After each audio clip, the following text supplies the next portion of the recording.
Welcome in, Braves Today podcast. I'm Ben Taylor. That is Lindsay Crosby, and we have some decent news to end the series on. We actually had decent news to start the series on, if you were just counting the first inning, and then everything in the middle just absolutely sucked for the Braves. And so that's how the Dodgers series went, and now we will move on to Philadelphia and the Phillies as they visit Truist. But first, let's unpack some of the things that took place with the Dodgers, Lindsay, and I called it bookending. The thing that I sent you bookended the bats with a hot start on Monday in the first inning, and then just completely went silent, and then all of a sudden picked back up in the final game of the series against the Dodgers, and that just can't happen.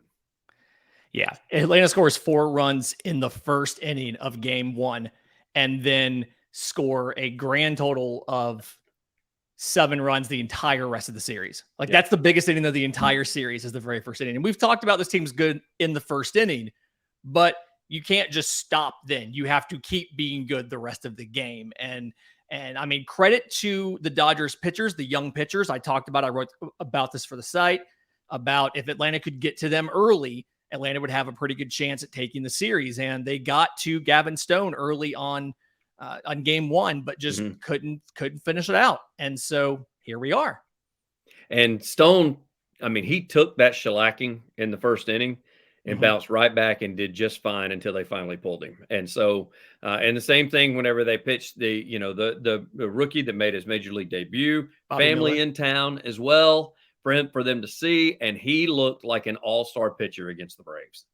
Yeah, Bobby Miller, I mean, just goes out there. He only gave up 6 hard hit balls in the entire game, and which is like all Marcell Ozuna even does. And so, I mean, to go out there 5 innings, 4 hits, 1 run, 1 walk, 5 strikeouts. It was absurd. He just pounded the strike zone with strikes, and Atlanta just could not get around to that fastball. I mean, he was running it up to 100, 101, and Atlanta, he was getting it past Atlanta. It's so weird to watch a game where Spencer Strider's not the flamethrower in the game. So not used to that, because Strider's out there with his normal 96, 97, 95 sometimes, and Miller's out there just pumping 99 consistently. So it is what it is. Speaking of which, the Braves have got to find a way. They've done this the last 2 or 3 times out. They've got to manufacture some runs for Spencer Strider. Anytime you've got a pitcher that goes out there and is giving you double-digit strikeouts, I understand he's going to give up some runs. When you throw the ball 96, when the ball exits the bat, if they are able to square anything up, it's going to go a long way. That's going to happen.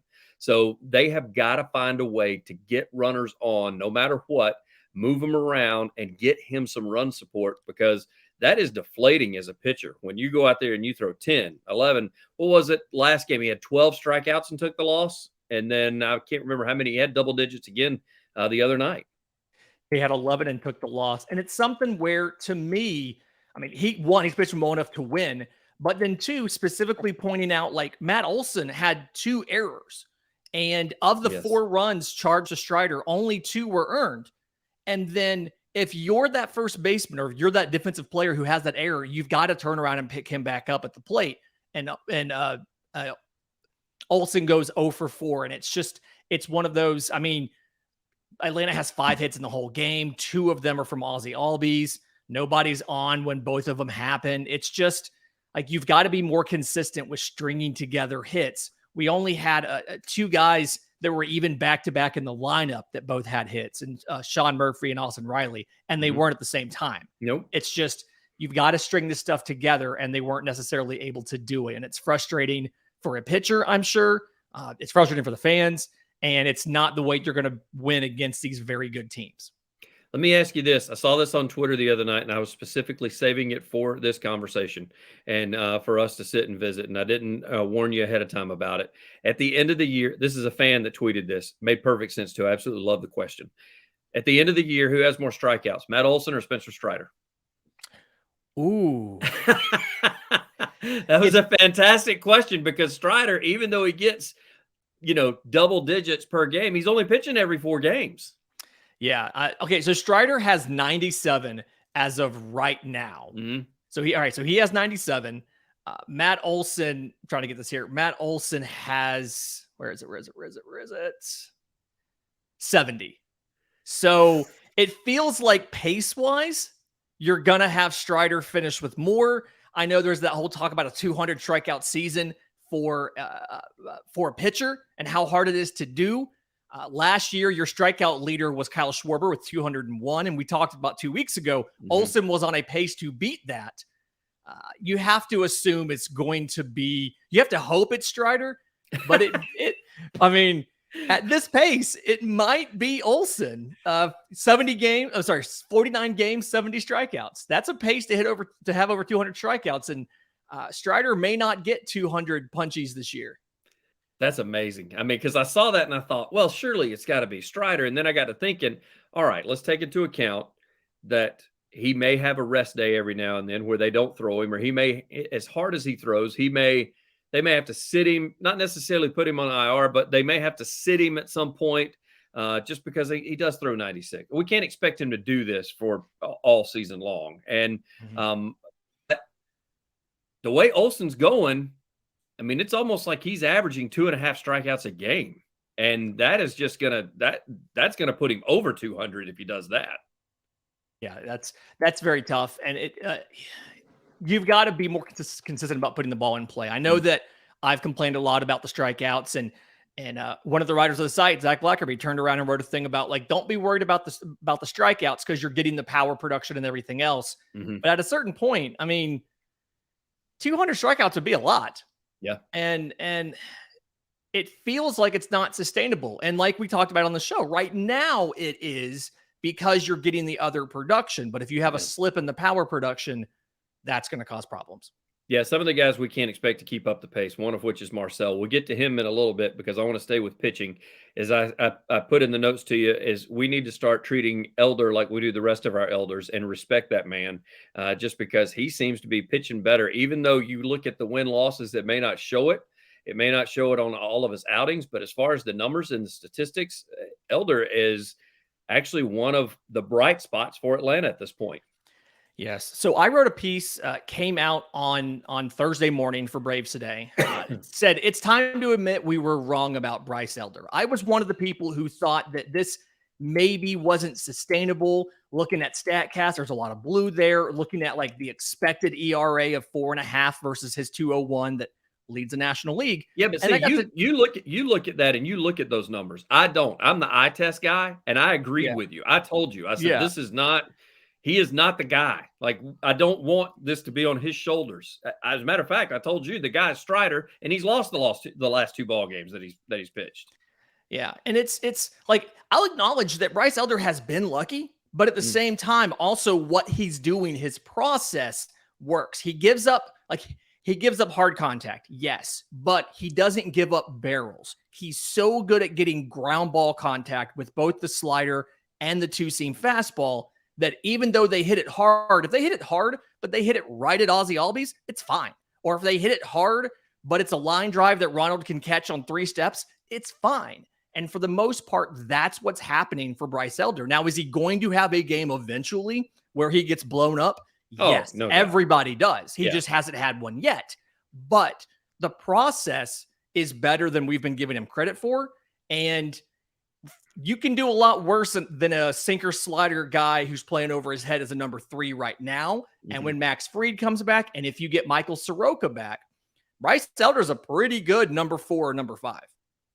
The thing that I love about him is he's turned into what Chipper Jones used to call his Greg Maddux and Tom Glavine games, where every now and then when it looked like everybody was kind of down and needing something, he could go over and just kind of lean into the pitcher's mound. He'd say, just give me a ground ball.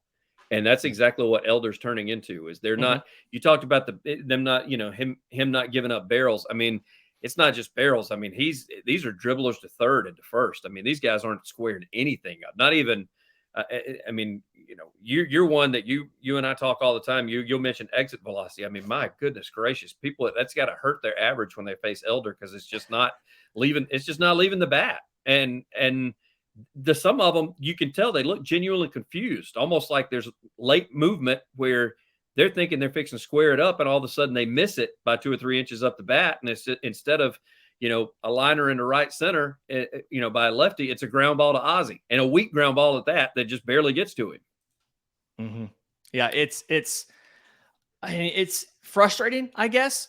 Yeah, for a hitter. As a fan, there's a little bit of like nervousness about it. Like, there's no doubt. is this sustainable? Like, when's it going to come? But it's working. And I think some of it is, like I said, a little bit of luck, but a lot of it is just, this is a fundamentally sound approach to a point. When you play a good enough team that can go down and get those sinkers, elevate them, hit them for home runs, you may have issues, but so far he's avoided those issues against those hitters. He didn't have to worry about Mookie Betts and Freddie Freeman cranking multiple home runs against some things like that. So reason to believe in Bryce Elder. And again, that whole write-up for everybody, bravestoday.com. It's called It's Time to Admit We Were Wrong About Bryce Elder. So go check it out. Yes. And while you're checking that out, be sure to go to YouTube. I know you're watching us now, but reach down there and hit that subscribe button. That's one thing that you guys are not doing. So hit the subscribe button. We'd love to see it and love to have you, and give the feedback. We love the feedback we've been getting. And so we'd love to have that as well. You talked about barrels. One person that's doing it, and we spoke it into existence. It is Marcell May. He continues to be on a tear. Dear catchers, back up. I understand that did not look good. There were a lot of people, because of Marcell's history, did not like the way that looked. I was completely in his corner. He has swung the same since he got to Atlanta. He swung the same and since the beginning of his career when he's a 10-year vet, 11-year vet. Yeah. I think it's somewhere around there, 10 or 11-year vet. And he's always swung the same. So this guy, Will Smith's back there and he's complaining. It's like, move back. I'm sorry. That's just his swing. At one point in time, Chipper, I think it was when he was a lefty, he would do that every now and then when he would really, when he's a righty, he kept both hands on the bat. But when he swung around left, he ended up releasing the bat. You've got to move back. You've got to adjust. You can't expect the hitter to adjust to you. He hit him one time after he hit the bomb in game 3. He hit a home run, and still he was able Will Smith stood up and he got him in the shoulder. Yeah, and it's something where, Ryan Snicker talked about, he's like, when we face a hitter that does that, we just have our catcher back up a couple steps. Right. It's not something where you're having to go a foot farther back and it dramatically changes things. Guys creep up in the box like that to better frame strikes. They have space to step back. It's as simple as set up a little bit farther back for Marcell and then go move back to where you were. And I understand Will Smith's point of it's frustrating and multiple people have this same issue because multiple guys have had this happen to them. But at the same time, there is a very easy fix that is completely within your control. It's not like you're not allowed to move and he's causing a problem. You have the space to move, and he moved back for game 3. He did. And he admitted he moved back, and for the most part, he was fine, except for that one where he stood up too quickly and got it on the shoulder. So it should have been a nothing burger because of Marcell's history and because of the Dodgers being a little bit whiny for no reason. It became a story. Really shouldn't have been. And you saw the home run in game 3. Marcell changes his swing. He probably doesn't hit that home run. And it's a lot easier to ask a catcher to step back for three at-bats in a game than it is to ask a hitter to change the way they have swung the bat for 10 years. I will say this. Now we move on with the Phillies as they head into town, and the Phillies have not had a great month of May whatsoever. And the reason being is because they only are 8-12 in the month of May. And now they got a 4-game stint with Atlanta. And I'll just go ahead and throw it out there. I'll let you get to probables momentarily, but I think Atlanta takes 3 or 4 from Philadelphia. This feels like one of those games or those series where Atlanta kind of wants to exercise some demons, right? You just came off a frustrating 3-game loss to the Dodgers.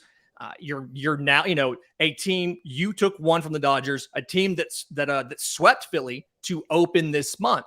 And you can kind of go back and you can say, okay, they got swept by the Giants. They won the series. Like they got beat by the Red Sox. They won a 2-game set against the Blue Jays, who swept us. And they won 2 out of 3 against the Cubs, but they're getting beat. Yeah. We can go back and look at that blueprint. We're at home. We're comfortable. They have not faced us yet this year. We're going to go out here and handle our business. And I said, I think 3 or 4. Are you saying sweep? Is that what your call is? I'm going to call 3 for 4 officially, just because I don't want to jinx it by saying it's a sweep. I'll say 3 out of 4. We do have Dylan Dodd starting tonight. And so I'll say 3 out of 4. All right, I'm going to take your word for it. It looks like we do have pitchers that have been set, at least according to what we've seen. Lineups have still not been set as we end up recording this, and one reason being, it does kind of scare me on that if there's some sort of surprise. But we will see Dodd, Schuster, Morton, and Strider this weekend with Atlanta playing host to Philadelphia, and the Phillies still have a TBD on the ESPN2 game on Sunday. Yeah, it's really interesting kind of as you go through here and you look, it's great matchups. Aaron Nola on Thursday, Taijuan Walker on Friday, Zach Wheeler on Saturday. But again, Sunday, like you said, ESPN night game, it's a TBD. Looking at some of the other projections and like who went recently for them, it lines up for when they had a bullpen game. Okay. So one of the fantasy baseball sites has like reliever Matt Strom there. I think you may see some sort of transaction between now and then for them to call somebody up, but it feels like if nothing else, you love that that's the final game of your 4-game set, so that if if it's your 2-1 or your 1-2, you can either salvage the series or you can submit a pretty good series by taking that last game against whoever it may be, and maybe it's a bullpen game. Man alive. Man, if they call somebody up, can you imagine primetime ESPN2 national television and you get to make your debut at 6 p.m. at night against the Red Hot Braves? In Atlanta? In Atlanta. Yeah. No, thank you. You talk about some pressure for a kid that's coming up. I mean, you want to give a guy a chance to succeed, for goodness sake. So he's Lindsay Crosby. I'm Ben Taylor. It's Braves Today, bravestoday.com. Hit that subscribe button down at the bottom. Lindsay, as always, I greatly appreciate it, sir. Thanks for having me. Chop on.